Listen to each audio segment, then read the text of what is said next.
Welcome in, everybody, once again to Titans Tube. This is our preview video for the Titans going into Jacksonville to take on these pesky Jacksonville Jaguars, who are 1-11, Jake. They are on an 11-game losing streak, but they have been playing competitively, at least. A lot of these losses are like one-score games. So, I don't know.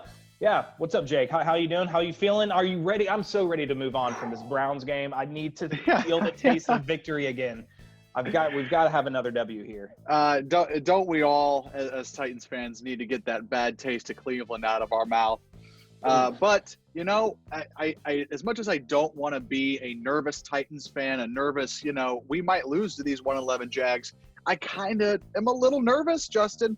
I'm a little nervous only because I think back to many moons ago, Matt Hasselbeck was quarterbacking this team, and it was looking like the Titans were going to make a playoff push, and then they went and dropped a game on the road to the winless Indianapolis Colts that kind of derailed everything. Definitely, a little bit of nervousness, but I do have confidence in this one coming in at least. Yeah, Jacksonville kind of banged up. This is a different Jags team than the one that we saw in Week 2. In that last matchup, the Titans squeaked by with a 33-30 victory. And that was a game. James Robinson,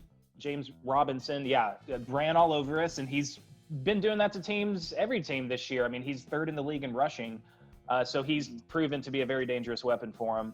And then Gardner Minshew was the quarterback in that game, and he picked apart this defense. This was a bad defensive performance the last time these two teams met up. So hopefully we'll have better luck against Mike Glennon, because Gardner Minshew has played well against us in his career so far. So I'm kind of happy that they've decided to bench him for this game. So hopefully Mike Glennon is not as effective against us. But yeah, that was a very tight 33-30 win. Tannehill had himself a day, 4 touchdown passes. So he's hopefully we'll get to see some more of that. But yeah, second time around, and they're missing a lot of key pieces, Jake. But we can go ahead and get into this here as the Titans take on this passing offense that went off. They had no choice because we were playing from such a deep deficit through the entire Cleveland game. But a career game from Corey Davis, A.J. Brown. He had himself 80 yards, but could have been more. I wanted to see more out of A.J. Brown, and Ryan Tannehill, almost 400 passing yards. How do they stack up here against this Jags passing defense? Yeah, this Titans, passing attack has been very middle of the road as far as yards per game goes. It feels like the past few weeks, they've been 16th, 17th, 19th, 20th, and then, this week they bounced back up to 18th, still staying in that middle of the pack range at 239 yards a game. But silver lining there to maybe not putting up eye-popping numbers is this Jags defense, at least their passing defense, is not putting up great numbers either. They are 29th in the league as far as yards per game goes, given up through the air. There's going to be no DJ Hayden on the Jags side this time, and no CJ Henderson. So look for Trey Herndon, the former Vanderbilt Commodore, to step in at cornerback. Yeah. But then, other than those, kind of a similar-looking Jags secondary. I mean, Tannehill had a great game first time around, and I don't have, any reservations about Ryan Tannehill's ability to, put up good numbers against defenses that can be suspect at times. So, I would love to see this team pop out to an early lead. This offense can seem like it can be thrown out of rhythm by the smallest thing. Even going back to this Cleveland game, I thought on the first drive, the Titans looked great on their first drive, and they have throughout the season. Frankly, they've been scoring touchdowns on their opening drive, something we're not very used to as Titans fans. But, that 4th and 1 stop that the Browns had against Derrick Henry there seemed to just kind of throw everything out of whack, and they kind of derailed from there. So hopefully this offense can find more rhythm in this game against this Jags defense. You would hope so against a 1-11, beat up a little bit, lagging Jags defense, especially with Derrick Henry in December. I mean, hopefully they can find some rhythm and hopefully open up some lanes for Ryan Tannehill to throw. Yeah, for sure. Yeah, I like what you said about how just like as good as this offense is, like even just the little thing that doesn't go their way can kind of derail them for the next several series throughout the game. We had there's the 4th down stop, and then Henry had a fumble, his first fumble of the year later in that first half. And, just if you get thrown off rhythm early, then it takes them a while to kind of find themselves again, it seems like. So hopefully, we got to jump out on them and don't let them, hang around, stay in this game and hang around. If I can get my voice to stay clear. But yeah, CJ Henderson being out is huge. Totally agreed there that he's the best piece of their secondary. He was having a great rookie season. So I am confident in this Titans passing attack against this Jags secondary here. So I have no problem giving us the advantage here. I think AJ Brown will bounce back and have a better game. Corey Davis just continuing his breakout season, and it's so much fun to watch. Corey Davis. We need to pay Corey Davis. Man, I would love to have this duo. I mean, I'm sure it's going to be expensive, but I would love to have this duo in Nashville for the next 5-6 years. So yeah, that's an easy check mark for us, right? I think we clearly have the passing game advantage. I agree with that. Let's move on to the Titans rushing attack against the Jags rush defense, which is always a fun topic to talk about in December because Derrick Henry loves to go off against this team in December. So hopefully, that we'll see another repeat performance of that. I mean, and the numbers kind of look like that's what's going to happen. Titans coming in 4th in the league in rushing at 150 yards per game. Jacksonville's run defense 30th in the league with giving up 136 yards per game. So if Tannehill can't get it done through the air, surely Derrick Henry can get it done through the air. Jake, I don't think our offense should have any problem moving the ball and scoring. I mean, if they do, then yeah, there's going to be some serious issues coming up. But I think this game's ultimately going to come down to, can our defense make stops? So I'm expecting a bounce back game from Derrick Henry. I bet he's pissed off too. Jags are probably like, dang it, he lost his first fumble of the game or his first fumble of the season last week in the game, and now he's coming here to take on our 30th ranked rush defense, and he's probably going to be pissed off about that. So hopefully he plays that way. He plays angry and wants to, establish himself once again as, yes, he is the best running back in the league this season at least. So as far as the front seven for the Jags, though, more missing pieces. No Josh Allen, their best pass rusher, who's active in the run defense game as well. The rookie, Kayvon Chason. Yeah, that was pretty good. Okay, yeah, I'll give it to you. I almost said Chiason, and I was like, no, that doesn't sound right. I've heard it spoken many times. I was, oh yeah, it's Chason. So yeah, he's back there. I think he had a sack in that first matchup against us. So he's a promising young rookie for him, along with Miles Jack, solid linebacker, and Joe Sherbert, who leads their team in tackles. A revenge game possibly for Kamalea Correa. I know star player or not star player, any kind of ex-Titan that we end up going up against, it's a revenge game factor. So we'll see if Kamalea Correa is out there for him. I would hate for him to get sacks on Tannehill. That would suck to see. It's like, what? You're getting sacks? Ex-Titan there? We couldn't do that for us. So we'll see about Kamalea Correa, but I mean, I think this offense clearly has the advantage in this rushing attack as well, Jake. So I don't know. Do you have anything to add on to that? No doubt. I heard a good statistical nugget today about Derrick Henry. They always, it seems like every year that the Titans go down to Jacksonville, they highlight Derrick Henry's from Yulee, Florida. That's just right outside of Jacksonville. He's coming home. Derrick Henry has never had a 100-yard game rushing in Jacksaville. So just something to chew on there. You think about Derrick Henry doing his damage against the Jags. He's always in the blue on or navy on navy jersey at home. Right. So now let's see if we can get that switched over to him doing it on the road. And I have absolute faith in him to tear up this 30th ranked Jaguars rush defense. I mean, it should be a big day for the King, and good God, this team needs it. It needs just a shot of adrenaline and good times. And I mean, we said it at the top of the video, you just got to get the taste of Cleveland out of your mouth.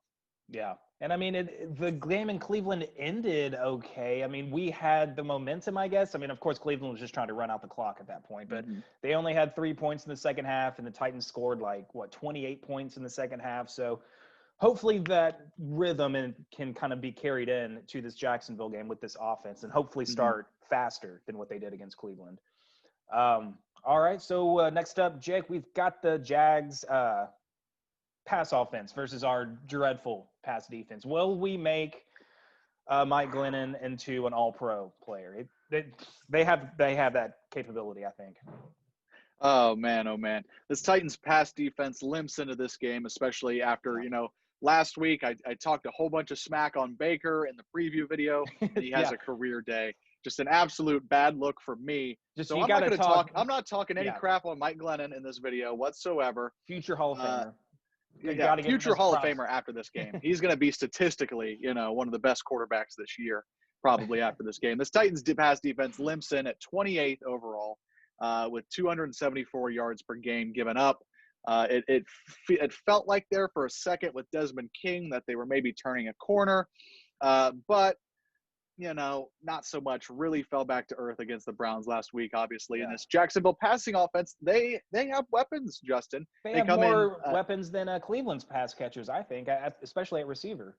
Yeah, I would agree with that. They come in at 20th overall, 233 yards per game through the air. There was a ramp up kind of practice week for Adoree Jackson, but it was all scout team, all in the red penny jersey, so Yeah. he's not going to be playing in this game. And also, God, what's his face? Breon Borders. Breon Thank you. Dion. I was king of the Breon Borders fan club. I didn't have it in my notes.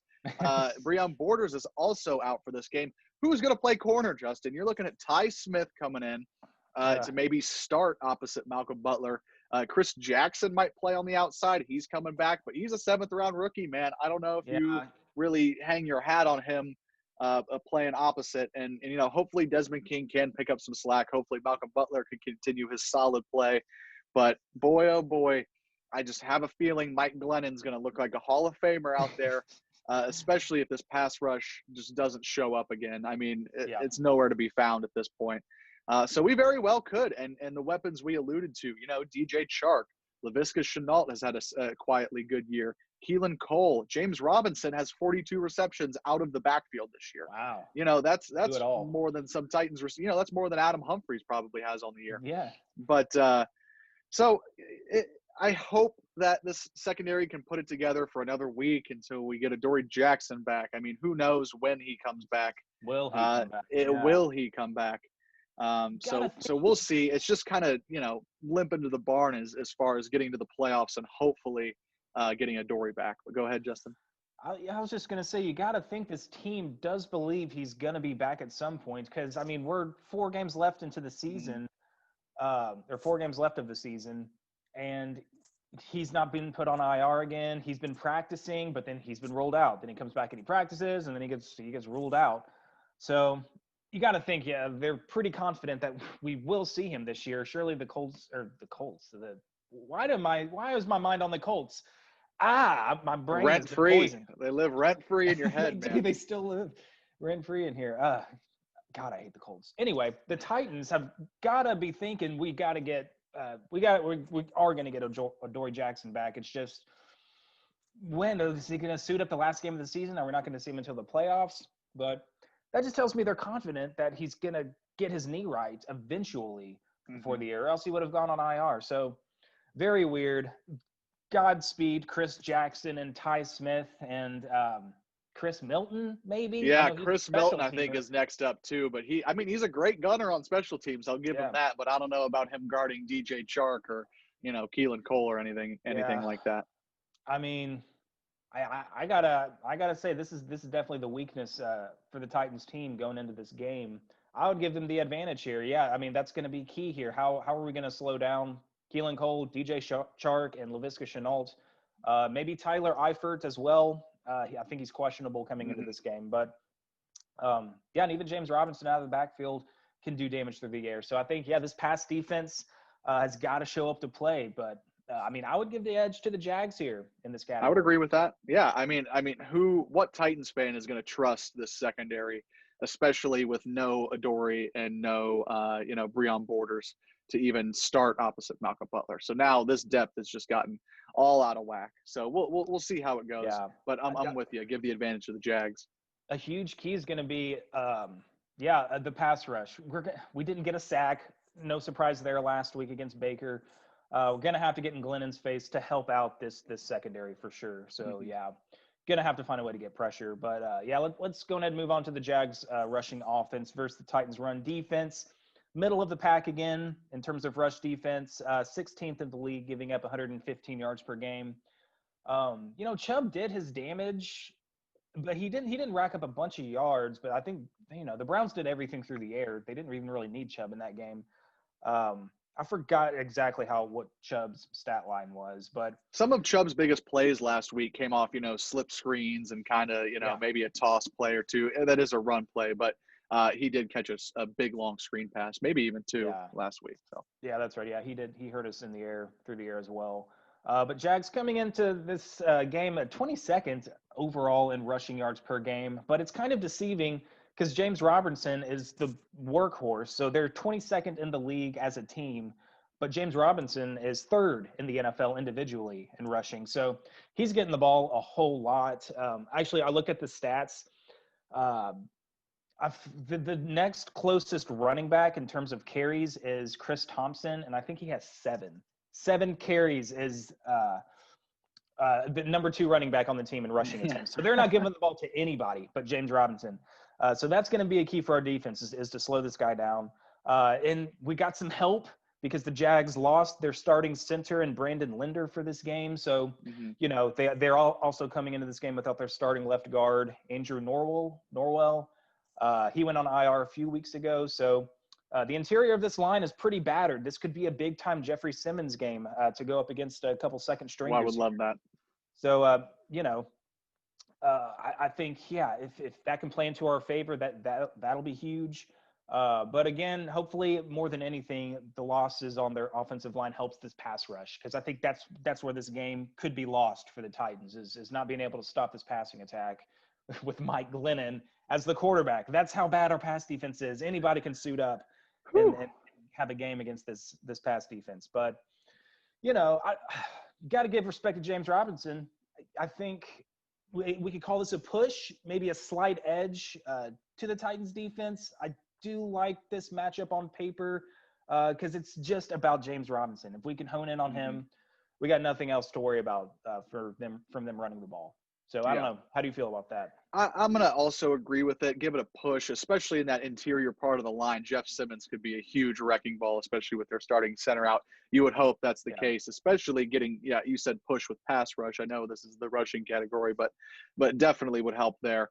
If you take James Robinson out, the Jaguars don't have a rushing attack. You said it, Chris Thompson has 7 carries on the year. So I would give it a push just tentatively because, who can trust the Titans defense right now? So, I'm going to go push. Yeah. Okay. So that's 2. We got both checks in the offensive categories, and they have the advantage in the passing attack. And then it's kind of even with their rushing attack against our rush defense. But as we know, Jake, as the Titans have shown on special teams, this last category, games can be won and lost if your special teams plays like crap. Very much so. Another player missing from the original face-off week 2 against the Jags. Josh Lambo went on IR, so you have Chase McLaughlin kicking for the Jacksonville Jaguars here. Logan Cook remains at punter. I don't know. That's the Titans – That's big because Josh Lambo is a really good kicker. I think he had some kind of streak or something going on, or at least earlier in the season. And then I think this new Jags kicker has been missing kicks, so they're definitely missing their kicker. That could be a factor. They could be missing a few kicks in this game, and that could be a difference or a swing in momentum. No doubt. Then speaking of missing a few kicks, the Titans have Stephen Gostkowski, obviously. Hey. How many games has it been, though? How many games has it been since he's missed? I don't want to hear it, man. I don't want to hear it. He's a Pro Bowler in my mind now. Oh my God. Anyways, the real Pro Bowler is who comes on 4th down and then punts it away. Brett Kern Amen. Obviously gets back, gets his credit for this special teams unit. Gostkowski can't leave any points on this on the football field anymore for the Titans. We're getting to December. This defense is very suspect. So the Titans need, come December, January, they need all the points they can get. Can't miss kicks, can't have these special teams, failures as far as that goes getting into, late season playoffs. I don't know enough about Chase McLaughlin. I don't think he could be much worse than Steven Gostkowski has been this year. But I do like Brett Kern. So, we'll make it a push. Special right. teams is always kind of a toss-up category. We'll I give the mean, Jags the benefit of the doubt here. that's a push is such an improvement. There's a time, maybe a month ago, when we were like, we are never giving our special teams the advantage in the categories Ever again.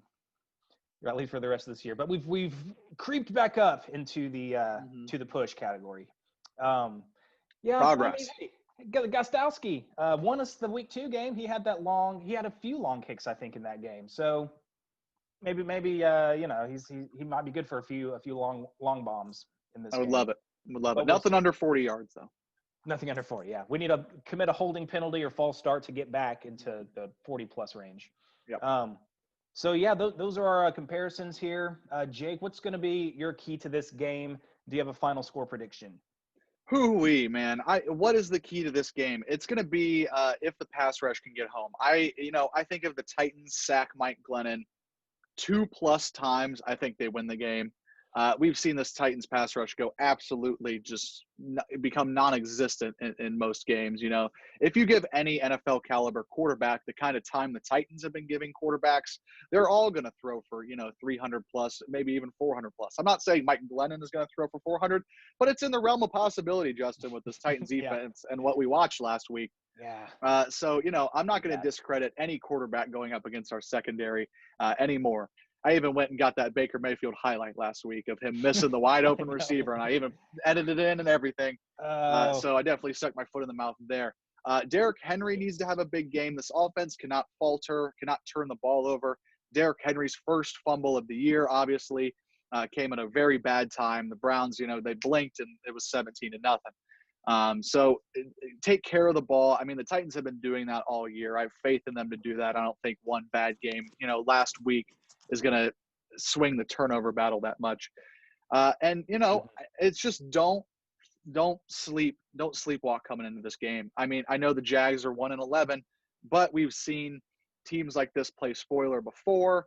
And, this Titans team has me feeling a little bit nervous. And as I get into my prediction, Justin, I wanted to save it. I bought tickets to this game and I'm driving on down. Just kidding. What? And that means I'm going to take the Titans to win. I'm not attending the game. I got you good. But I'm not attending the game. So that is why I'm picking the Titans to win this game. And I'm going to say it by a score of, we'll go 29-17. All right. 29 oddball score. Kind of a fluky little score. Throw it in every now and then. Yeah, no, I like it. I mean, yeah, you pretty much nailed it. I don't think I have anything else to add in terms of key to the game, because I was going to mention pass rush and also, don't sleepwalk into this game like you put it. Like a trap game. The Jags hate us, dude. They're going to get up for this game. They're going to want to take down the Titans. So, yeah, we got to come ready to play. We've got to be able to get pressure on Mike Glennon to help out this pass defense. And speaking of pass defense, we keep waiting for it every single week of this season, but I would love to see Kevin Byard do something besides make a tackle. I would get an interception, recover a fumble, get a sack, send him on a blitz or something. I just need Kevin Byard to make a play, a positive play, instead of a cleanup tackle. He's been the cleanup tackler of this defense, and we need more than that from our all-pro. So hopefully we can get that in this game. But yeah, I got nothing else. I think it does. I do trust the offense. If there's anything I can say about the offense, is to not falter and then lose some momentum like early on, like they did last week. Just come out, play your game, and take care of the ball. Don't fumble. No, Adam Humphries isn't playing, so we won't get any balls bouncing off faces that turn into interceptions. I would like to formally apologize for saying he was put on IR for Butterfingers, as his trip back to the IR is concussion related. Yeah. So kind of a bad look on me. I'm sorry, Adam Humphries. I wish you recovery, but continue, Justin. It's bad taste joke. Yeah. No laughing matter, concussions, but no. I mean, yeah, that's it. I trust the offense, and I think the key comes down to the defense being able to generate pressure and make it difficult for their passing game. And Mike Glennon. Don't let Mike Glennon get selected to the Pro Bowl after this game. So that could happen. It's possible. That's all I'm saying. Yeah, I think my final score is going to be a 31-23. Defense, yeah. If we hold them to under 30 points, I think our offense can manage that and to drop over the 30 and win the game, which is an insane thing to ask. As long as they only hold them to under 30, I can't trust this I just defense to ask do one that. thing: just hold them under 30. I mean, it's just one simple thing. Yeah, it That's should be pretty very good. doable for most teams, especially against a 1-11 team like the Yeah. Jags. So yeah, that's it, man. That this is a winnable game. We got to get this clutch division win to maintain our lead over the Colts in the division. Um, and outside of that, the Bills have a tough game against the Steelers. So if they drop a game, we own that tiebreaker. We Mhm. get vaulted back into the number 3 seed. So that could help out down the road in the playoffs. Maybe we'll get another home playoff game if we end up winning the division. So, yeah, big game, big division win. Cannot overlook this game whatsoever. Yeah, it's, as a Titans fan, you look at the remaining quarter of the season. You have, at Jacksonville, home against Detroit, at Green Bay, home against, no, on the road against Houston. Pardon me. Yeah, You can take those two games in the middle and kind of just forget about them, honestly, when it comes to the AFC South race. You got to have, if you're going to get 2 wins out of these 4, it's going to have to be this week against Jacksonville and then week 17 against Houston if you want to edge out Indianapolis. I mean, I feel like the Colts are a more consistent team than the Titans, in all yep, honesty, in this race. I have more faith in the Colts to go 3-1 over the last month than I do the Titans, even though the Titans have 3 very winnable games in Jacksonville, Detroit, and then Houston. But if the Titans are going to go 2-2 in this stretch, it has to be against those AFC South opponents. yeah. Otherwise they're not going to win the division, and you're going to be looking, probably at heading to Kansas City maybe for a wild card game, and Ooh, everybody does not want that. no, So worst case scenario. worst case scenario, definitely. So just don't sleepwalk coming in this game. I think Mike Vrabel's going to have them ready. I saw a clip of practice. Mike Vrabel was jumping around. He seemed energetic, and that makes me Right on. feel a little more confident Yeah, that Mike Vrabel's having fun. Because when it seems like he doesn't have fun, it's kind of Belichickian, and it's kind of yeah. makes me feel a little sour. But Right. hopefully we won't be feeling sour come our recap video, and I have faith in the Titans to pull this one out. Me too. Me too, man. Got to have faith. Got to believe in the two-tone blue. I think we can get it done. Get back on the winning track. Man, yeah, get that bad taste out of our mouth from last week. So yeah, I guess that's gonna do it, Jake. That can wrap us up here. You guys, Solid. yeah, Like, comment, subscribe, all yeah, that jazz. all that jazz. Enjoy the game, everybody. We'll be back, yeah, with our recap video. So hopefully it's a winning edition. So Yes, let's get it indeed. done. Tighten up, everybody. Have a great weekend. Tighten up.